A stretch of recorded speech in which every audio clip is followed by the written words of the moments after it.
Como UMAC TV hemos decidido para estos 50 años del golpe militar situar los relatos de violaciones a los derechos humanos en los puntos donde ocurrieron y conversar acerca de ello con personas que vivieron esa experiencia en estos sitios. En esta ocasión estamos en la ex penitenciaría con Marko Bartisewicz Zapunar, quien estuvo detenido aquí en este recinto y recorrió otros más de la comuna y de la región. Y queremos conversar contigo acerca de estos, digamos, relatos, de estas vivencias que surgieron acá y agradecemos mucho. No, el agradecimiento es nuestro, digo nuestro, desde todos los que estuvimos, de los ex presos políticos, por el interés que ha demostrado, especialmente en el último tiempo, la Universidad de Magallanes para, eh, usando un término marinero, ya que estuvimos tanto tiempo en Dawson, reflotar, ¿no es cierto?, de la memoria lo que sucedió hace casi 50 años. Y que igual remueve, así que por eso Claro. agradecemos también esa voluntad de hablar. ¿Cuándo fuiste secuestrado? Yo salí en un bando el 16 de... O sea, mi nombre salió en un bando el 16 de septiembre, junto con otros compañeros, éramos todos de la Universidad Técnica del Estado, o sea, de la actual UMAC. ¿Tú estabas estudiando Y qué? yo estaba estudiando contador público y auditor, estaba en el sexto semestre, me quedaba un año para salir, para terminar. Y entonces el bando decía que debía entregarme en la tercera zona naval, aquí en Lautaro Navarro, el día 18 de septiembre, hasta las 12 horas. Y si no, atenerme a las consecuencias. Bueno, todos los que salimos mencionados en el bando nos presentamos y de ahí fuimos llevados al regimiento Cochrane, donde fue la paliza de bienvenida, digamos, sin ningún tipo de interrogatorio, sino que era un asunto para tratar de atemorizarnos, ablandarnos. Después fuimos conociendo el sistema como era y estuve en el Cochrane hasta el 21 de diciembre de ese mismo año, del 73, cuando a la gran cantidad a la mayoría de los que estábamos presos nos llevaron a Dawson, a la barraca de Dawson. Me devolvieron a Punta Arenas para el Consejo de Guerra, que fue en agosto. Eso volvimos como los primeros días de junio Del 74. del 74 ya, claro. Y de ahí estuvimos, después del Consejo de Guerra, todavía un tiempo más en el Estadio Fiscal, hasta que nos llevaron nuevamente al Cochrane a la espera de que aquí en este recinto se ampliara, porque ya habían otros compañeros que habían llegado en transcurso del año 73, a finales del 73, una vez que sus consejos de guerra ya estaban a firme.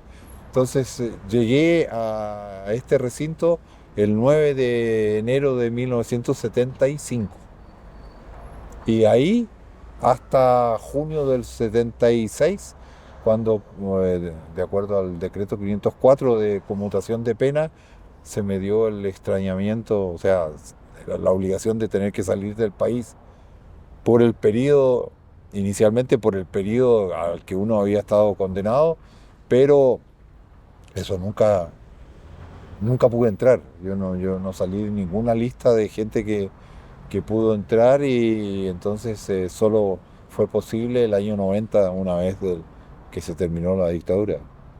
¿Tú fuiste detenido a qué edad? Yo tenía 21 años, sí, 21 recién años. cumplidos. ¿Y Sí. cuál era tu actividad política de ese entonces? Yo era miembro del secretariado de las Juventudes Comunistas de Magallanes y era el encargado de la juventud en la universidad. ¿Cuánto tiempo llevabas militando? 2 años, desde abril del 71. Yo soy lo que se llamaba en ese tiempo un UP5, o sea, la gente que entró, que empezó a militar después del triunfo de la Unidad Popular. Pero claro, era muy joven, entonces además estaba en el comercial, estaba en la enseñanza media y mis padres eran muy estrictos en ese sentido y no me permitían actividad política fuera del estudio. Tú sabes, esa historia de mi viejo que tuvo solamente enseñanza elemental, como se llamaba en su tiempo, de que estudia, cabro, estudia, el estudio te va a llevar a alguna cosa, no vas a tener una vida tan sacrificada como fue la mía. Bueno, entonces por eso era muy estricto en ese sentido mi viejo. Ya cuando entré en la universidad solté amarras y bueno, me inscribí. Lo primero que hice fue inscribirme en las Juventudes Comunistas, de la cual yo ya tenía antecedentes y era un simpatizante hacía ya varios años. En ese consejo de guerra, por qué delito, supuesto delito, fuiste condenado y con qué sentencia? El Consejo de Guerra fue solamente para las Juventudes Comunistas. Hicieron otro Consejo de Guerra para el Partido Comunista y en ese Consejo de Guerra junto con otro compañero nos dieron 4 años y 61 días de cárcel como autores intelectuales de encontrar una pistola que tenía un compañero, que sacaron fotografías de, por ejemplo, cuando vino Fidel Castro y nosotros andábamos un poco ayudando a contener a la gente. Entonces como que eso era un cuerpo paramilitar, una cosa así. De hecho, este año la Corte Suprema anuló a Fernando Lanfranco, le anuló la sentencia del Consejo de Guerra. Ahora nosotros queremos seguir el mismo camino para que a todos nosotros nos anulen esa sentencia. ¿Son cuántas personas más o menos? En mi Consejo de Guerra 20, pero ya casi, o sea, hay 4 o 5 que no están vivos. Entre ellos, por ejemplo, Talo Mancilla, Gastón Arias, Rubio. Los 3 eran estudiantes también de la universidad. O sea, una buena cantidad de los que fuimos Consejo de Guerra. Algunos eran trabajadores, pero el resto, en un 80% éramos estudiantes tanto universitarios como de enseñanza media. ¿Y cómo vivió tu familia todo esto? Un gran golpe, porque, claro, la situación en el país en esa época era bastante complicada, pero yo tengo muy claro el día anterior, el día 10, cuando bajaba desde la universidad, que estaba ahí en Centeno con Angamos, me dirigía al local del partido que estaba aquí en esta calle, en Pedro Monte, donde está el Café Monte hoy en día. ¿Ya? Y yo me acuerdo que iba con otro compañero y le decía lo que yo hoy en día considero casi como una clase magistral de por qué en Chile no era posible un golpe de Estado. O sea, estábamos como muy convencidos de que eso era muy, muy difícil que suceda. Entonces, imagínate para mi familia mi familia era allendista, digamos. Ni mi papá ni mi mamá no militaban en ningún partido político, pero siempre votaron por Allende, yo creo que desde el año 52 en adelante, de manera que para ellos fue un golpe terrible. Yo me acuerdo una vez, cuando yo estaba en el exilio, un señor me dijo, uno nunca sabe lo que sufren los padres hasta que uno no es padre. Entonces, bueno, yo que soy padre de un hijo, ahora me doy con mayor, me doy cuenta con forma mucho más clara lo que deben haber sufrido mi padre y mi madre cuando, especialmente en los primeros 3 o 4 meses, o incluso cuando nos llevaron a la isla Dawson. Porque, claro, en primer lugar, uno estaba junto con otros compañeros, entonces entre nosotros nos ayudábamos, teníamos una solidaridad, ¿no es cierto? Teníamos una conciencia política también, ¿por qué no decirlo? Estábamos con gente mucho mayor, que incluso algunos ya habían estado en la represión de González Videla. eh, entonces, pero ellos no sabían cómo estábamos. O sea, claro, después de un cierto tiempo, y especialmente cuando estuvimos aquí en la cárcel pública, ya no estábamos con apremios de tipo físico, pero para ellos, para una madre es seguro estar pensando cómo estará mi hijo, yo estoy acá bien, calentito en la cama, ¿qué pasará con él? Entonces, esa parte psicológica yo creo que fue muy dura para ellos. Entremos entonces Sí, claro. para empezar a hablar acerca de lo que ocurrió acá adentro. Está bien, gracias.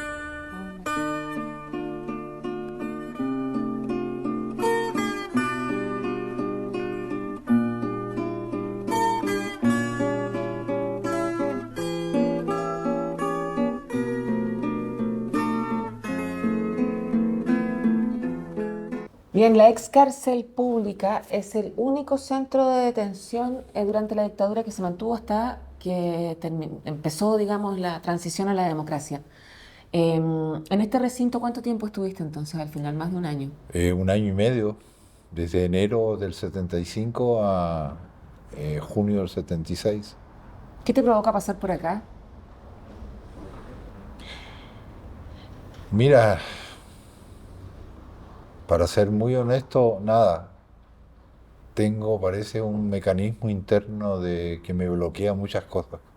Me bloquea muchos recuerdos, y incluso hay compañeros que estas entrevistas las evitan porque les hace recordar, pero yo por suerte tengo ese mecanismo que funciona bastante bien hasta ahora. Y, por ejemplo, desviándome un poco de lo que es este lugar, el Colón 636, tengo un recuerdo muy vago de lo que me sucedió allí.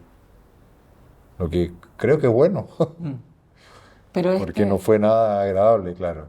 Aquí tengo un poco más de recuerdos, claro, porque también aquí vivíamos, digamos, allá nos llevaban a interrogatorio, ¿no es cierto? Y siempre vendados. En cambio acá estuvimos más tiempo. eh, Fue donde por primera vez vimos, prácticamente por primera vez, a nuestros familiares, que teníamos visitas toda la semana. Digamos que la venida a la cárcel provocó un cambio en, en nuestra represión, de ser física en los otros campos, en los otros lugares, en los regimientos, a un aspecto de tipo psicológico acá, porque no sabíamos cuánto tiempo íbamos a estar. Estaba claro de que las condenas decían una cosa, pero que había gente que había sido condenada y que no, al término de esa condena, no salía en libertad. Después surgió todo el asunto de la posibilidad de irse al extranjero, del exilio, lo que es otro tipo de presión psicológica en las personas. Entonces, realmente aquí lo que duró más, lo que fue peor fue la cosa de tipo psicológica y no tanto física, aunque la una como la otra son tan perniciosas. perniciosas. ¿Y qué era lo que se veía aquí? ¿Cómo se puede describir esa tortura física y psicológica sobre todo? Aquí en la cárcel nosotros, pese a todo el encierro, porque estábamos doblemente encerrados, durante el día podíamos compartir, si, por usar un verbo, con los presos comunes, pero en la noche nosotros estábamos encerrados a partir de las 6 de la tarde hasta las 8 de la mañana del día siguiente, entre las dos cuentas de conteos, digamos. Estábamos encerrados en un recinto muy, muy pequeño, donde prácticamente estaban solamente las literas. Entonces, pese a todo eso, nosotros fuimos buscando formas, tal vez algunas inconscientes, de evadirnos de la situación que vivíamos y fuimos creando un montón de cosas, de actividades. Aprovechábamos cada minuto o cada posibilidad que se nos daba para crear cosas. Por ejemplo, creamos un libro que era cuando ya sabíamos que la gente, que, que los que estábamos presos podíamos ir al extranjero. Hicimos un libro que es un curso de inglés para que sacamos 5 copias, de las cuales solamente una sobrevivió.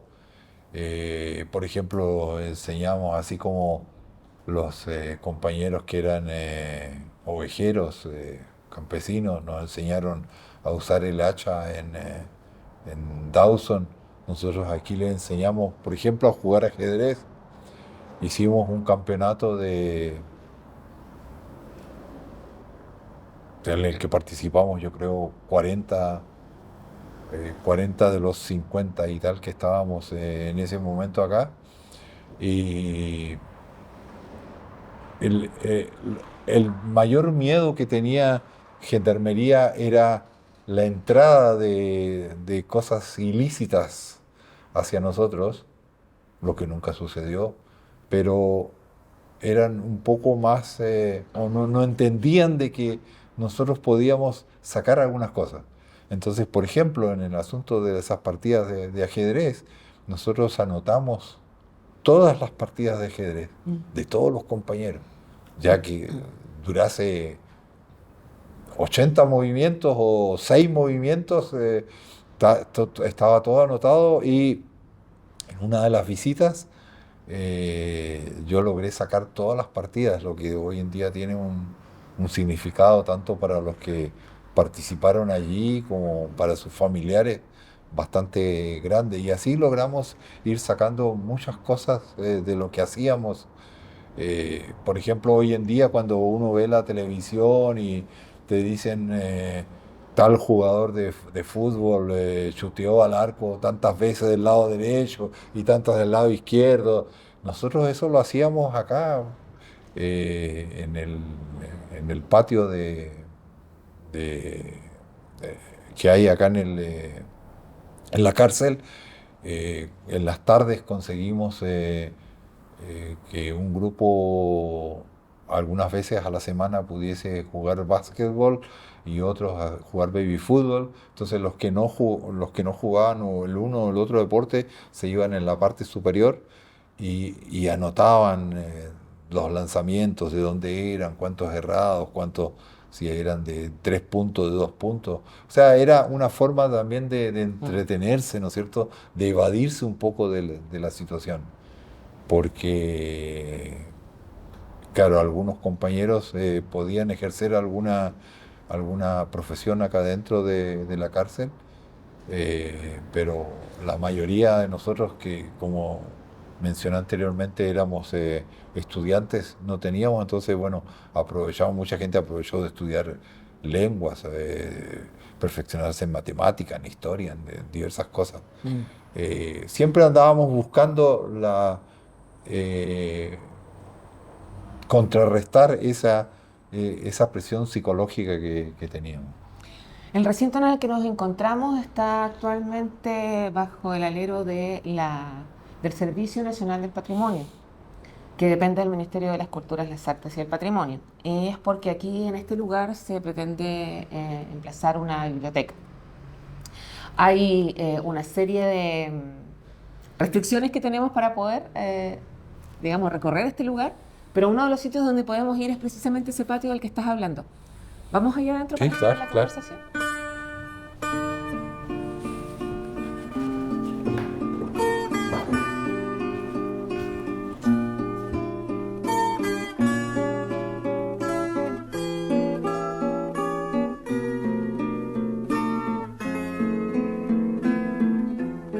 Bien, aquí estamos en el patio interior de la ex cárcel pública para seguir conversando con Marco acerca de, bueno, las cosas de las cuales querían distraerse, ¿cierto? Porque nos relatabas muy bien, ¿cierto? Todas estas actividades que surgían y que los hermanaban, que los distraían, pero ¿de qué se querían distraer? ¿Cómo era un día habitual en este lugar? Bueno, el día habitual comenzaba, ¿no es cierto?, a las 8 de la mañana.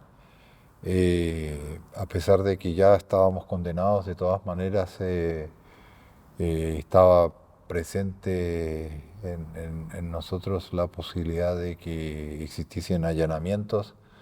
Por ejemplo, en dos ocasiones, en el periodo que yo estuve, tuvimos allanamientos donde buscaban, no sé, algún tipo de armas, o el otro asunto poco claro que era el del asunto de las radios. Decían solamente está permitido tener una radio pequeña, pero nosotros preguntábamos, pero ¿de qué tipo de pequeña? Puede ser de onda corta o onda media. Nunca nos dieron una respuesta sobre eso, y claro, cuando hubo el allanamiento encontraron las radios que legalmente habíamos pasado, digamos, a través de la Guardia Interna, y nos castigaron por eso. También recibíamos la visita en horas, yo durante casi la mitad del periodo fui el delegado de los presos ante la Guardia Interna, y en al menos tres ocasiones nos visitó el, él era el fiscal, Walter Radish, ¿no es cierto? Tristemente recordado en Magallanes, que estuvo a cargo de casi todos los consejos de guerra, o desde el punto de vista jurídico era la persona con mayor graduación dentro de las Fuerzas Armadas, y entonces él, en un estado poco normal para venir a una cárcel, me tenía 2 o 3 horas haciéndome diversos tipos de preguntas que no tenían ningún significado, y a mí me daba la impresión de que era más bien un, un exorcismo que hacía él al tenernos, y porque él tenía compañeros incluso de colegio que estaban presos acá. Entonces era una situación en que uno de un momento para otro podía cambiar. Que me perdone la gente de gendarmería, pero en esos momentos, hace 50 años, el personal de gendarmería era muy limitado en muchas cosas. Eso de que tú andas con miedo de que te están diciendo una cosa, que te quieren engañar. Existía mucho de eso. Entonces, esa era una situación muy complicada, porque había cosas a veces muy simples que queríamos que obtener permisos para hacer cosas muy simples, y siempre pensaban de que detrás de eso nosotros teníamos una intención oculta. Entonces, esas son las cosas de tipo psicológico que yo mencionaba. También muchas veces, por ejemplo, nosotros estábamos, y yo creo que después podemos un poco visitar la parte donde nosotros estábamos después de las 5 de la tarde. Un guardia se paseaba por el techo durante toda la noche, y claro, eso nos intranquilizaba mucho, no nos dejaba dormir. Eh, Eso más o menos. Además, el otro problema era qué pasa con nuestros familiares. Había mucha gente, y en esto hay que tener conciencia de que hace 50 años la participación de la mujer era muy limitada. Entonces, la mayoría de las familias estaba sustentada por el trabajo del hombre. La mujer no tenía ninguna experiencia laboral, entonces estaba a cargo de los niños y de las cosas de la casa. Laboral, Entonces, extradoméstica. ¿cómo? no tenía experiencia laboral No, extradoméstica. claro, no, de ningún tipo. Entonces, por un lado, nadie le daba trabajo porque era la esposa o la compañera de un preso político. Mm. Segundo, no tenía, claro, experiencia. Tercero, tenía 3, 4, 5 niños que cuidar en casa. Entonces, claro, esa es la otra parte que nos complicaba la vida. En mi caso no, porque yo era muy joven, pero el 50% de los que estábamos acá tenían familia y tenían una esposa o una compañera con 2 o 3 niños en casa y era el pensamiento diario cómo los alimentan. Por suerte también, así como hubo mucha solidaridad entre nosotros para una vez que nosotros volvíamos de los interrogatorios, ellos en Guiñapo, también hubo mucha solidaridad para las familias nuestras afuera. Es un conjunto de situaciones que te van marcando, que van marcando un aspecto de depresión y de tortura psicológica. Realmente no es como la tortura física, que es un golpe, una aplicación de electricidad que te deja complicado. No, esto es una serie de cosas que se van acumulando y que realmente llevan a una situación que puede ser traumática en algunos casos.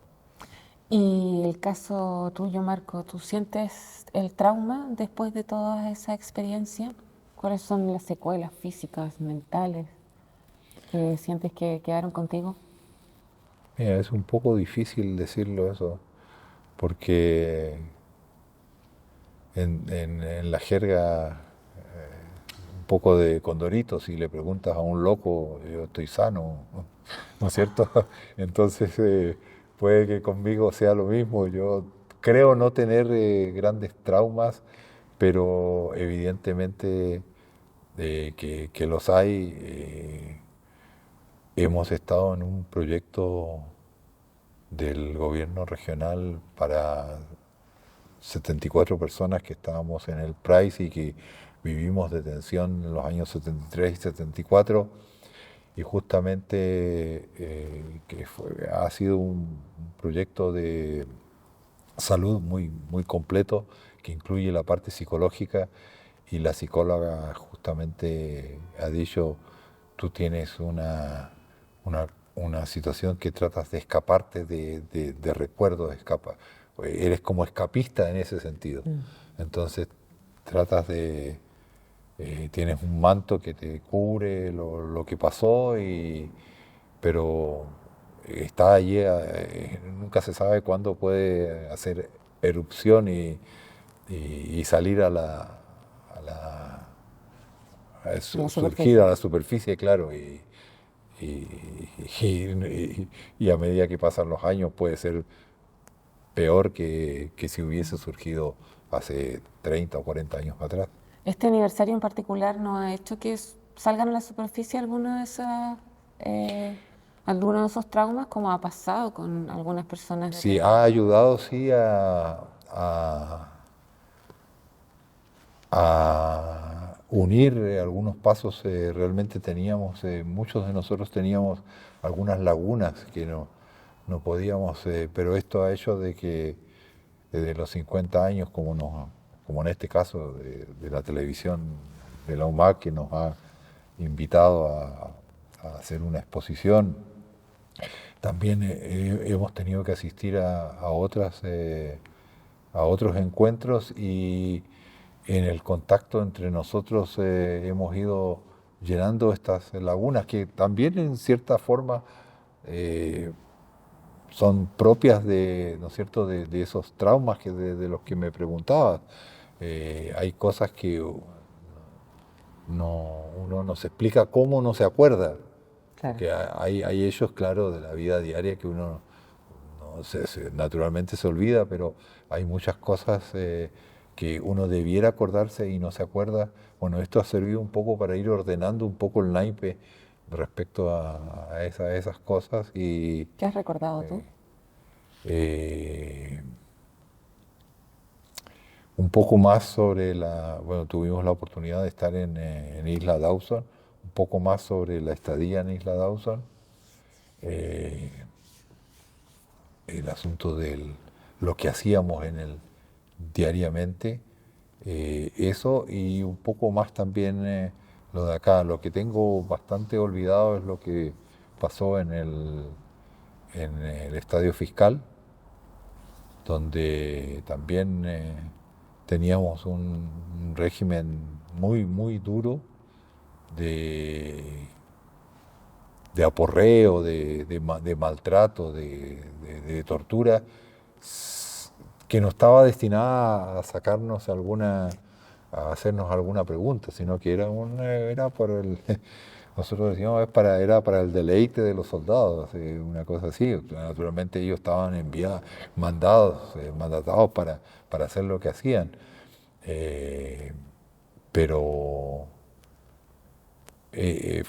durante el estadio fiscal fue una situación bastante dura, además de allí sí que fue un gran hacinamiento, porque estábamos en un recinto muy, muy pequeño. Lo que yo creo que debe ser también esto de lo que me decía la psicóloga del escapismo, que trato de las situaciones más complejas que vivimos, tratar de olvidarlas.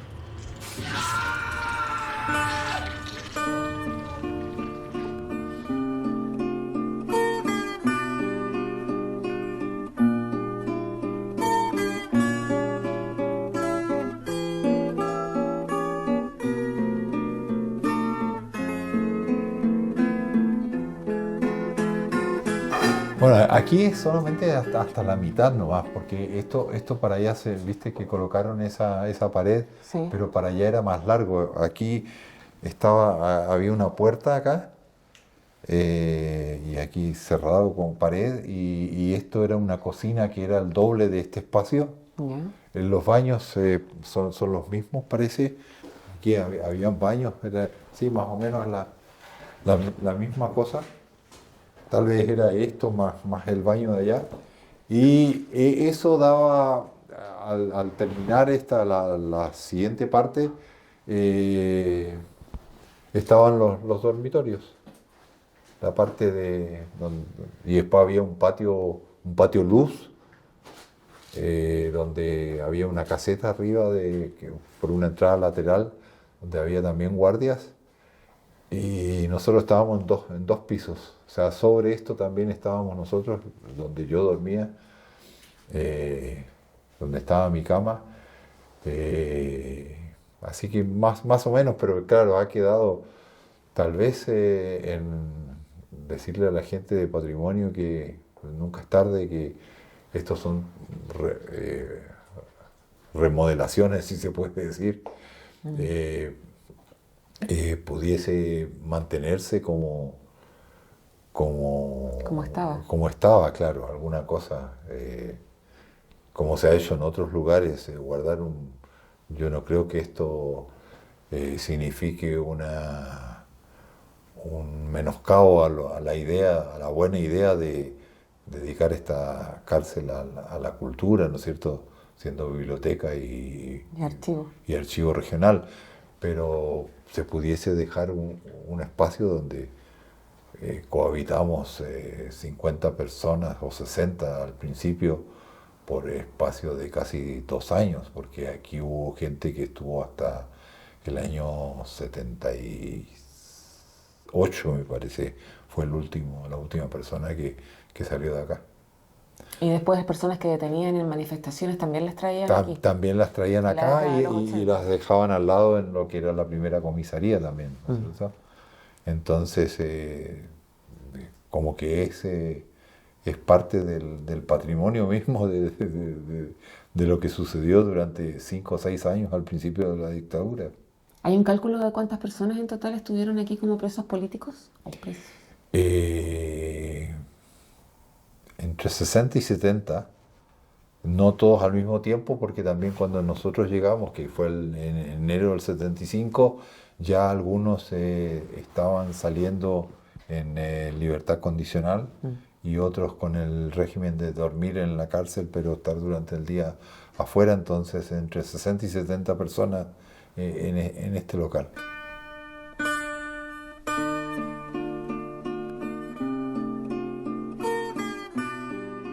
Volvimos a este pasillo de entrada a la ex cárcel pública, que en esta parte es monumento histórico, ¿cierto?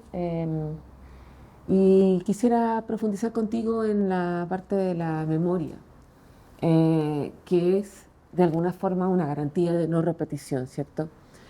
¿Cuán importante para ti es que las personas sepan que en este lugar se vivió lo que tú nos has relatado en parte acá? ¿Y cuánto crees que puede aportar el hecho de visibilizarlo más como uno de los sitios en donde se violaron los derechos humanos en dictadura? Mira, yo estuve 40 años fuera del país y volví hace 7 años. Yo pensé de que la gente, no sé, tenía una idea un poco errada de que había más conocimiento sobre lo que fue la dictadura. Pero en estas, con motivo de la conmemoración de estos 50 años, me he dado cuenta, eh, hay que decirlo con sus palabras, la ignorancia que tiene mucha gente sobre lo que sucedió y gente también no tan joven. Es un poco más entendible respecto a estudiantes de secundaria, ¿no es cierto? Porque el mismo sistema ha invisibilizado lo que sucedió. Pero en personas ya más mayores, yo suponía de que había mayor información. Entonces realmente, eh, y estoy un poco hablando, me voy a tomar el nombre de todos los que estuvimos presos. La idea es de que estas conmemoraciones no terminen el 31 de diciembre o el 10 de septiembre del próximo año, sino que continúen para que el hecho de la no repetición realmente tenga algún valor, y porque como todas las cosas muchas veces tomamos algunas consignas, ¿no es cierto? Y ahora lo de no repetición está muy en boga. La gente habla, sí, no repetición, pero bueno, ¿qué significa eso? ¿Qué significa no repetición para alguien que no sabe lo que pasó? Claro.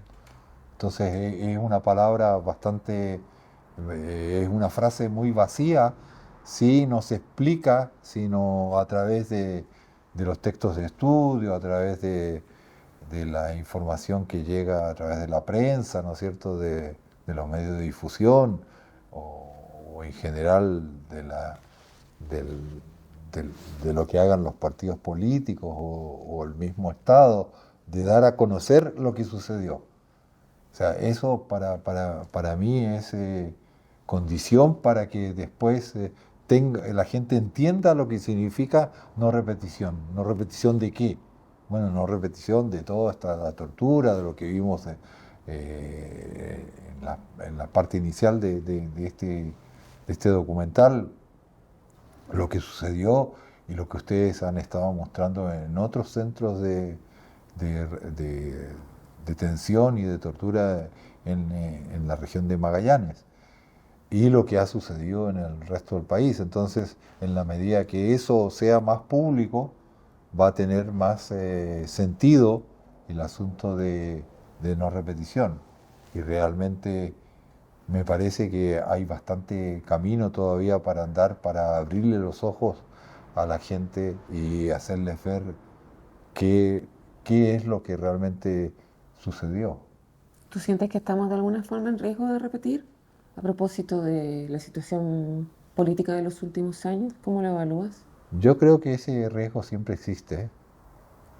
Eh, lo que fue la Unidad Popular, el gobierno de Salvador Allende, fue la toma del poder, incluso no una toma del poder completa, sino que el intento de tomar cierta parte del poder a través de las elecciones y hacer que la gran mayoría de la población, ¿no es cierto?, usufructe de las cosas que produce, y eso traía consigo que los detentores del poder, o sea, la oligarquía, los grandes terratenientes, tuviesen que ceder posiciones. Yo creo que hoy en día, en condiciones bastante diferentes, ¿no es cierto?, eso subsiste, y tratar de revertir la situación en favor de la población, del 90% de la población, ¿no es cierto?, sacarle algo de lo que malamente gana ese 10%, es una situación compleja que no van a ceder en forma tan fácil, ¿no es cierto? Ahora, claro, hoy en día hablar de golpes de Estado es impopular, incluso hasta para los sectores de derecha, ¿no es cierto? Pero hay otras formas, otros mecanismos que se han creado para imposibilitar el avance. Nosotros tenemos el caso de lo que pasó en Brasil, con Lula da Silva y con Vilma, ¿no es cierto? Las situaciones que han pasado en Ecuador, en Argentina, en diversos, o sea, hay otras formas de tratar de coartar, de cerrar el paso a avances que naturalmente el país, el pueblo está pidiendo. Una prueba de eso fue el octubre del 19, ¿no es cierto? Que por diversas razones políticas y sociales, hoy en día estamos en lo que estamos, y no hubo un desenlace como el que se preveía que podía ser en esos días. Bien, Marco, qué bueno poder tener esta conversación contigo acá en este monumento histórico, ¿cierto? Que además va a ser convertido después en archivo y biblioteca regional, también para preservar cierta memoria. Sí, Así claro. que muchas gracias por esta conversación. No, gracias a ustedes. Gracias, Paula. ¿No me salió? Paula. Sí, Con U. con U. Paula. Paula con U. Paula.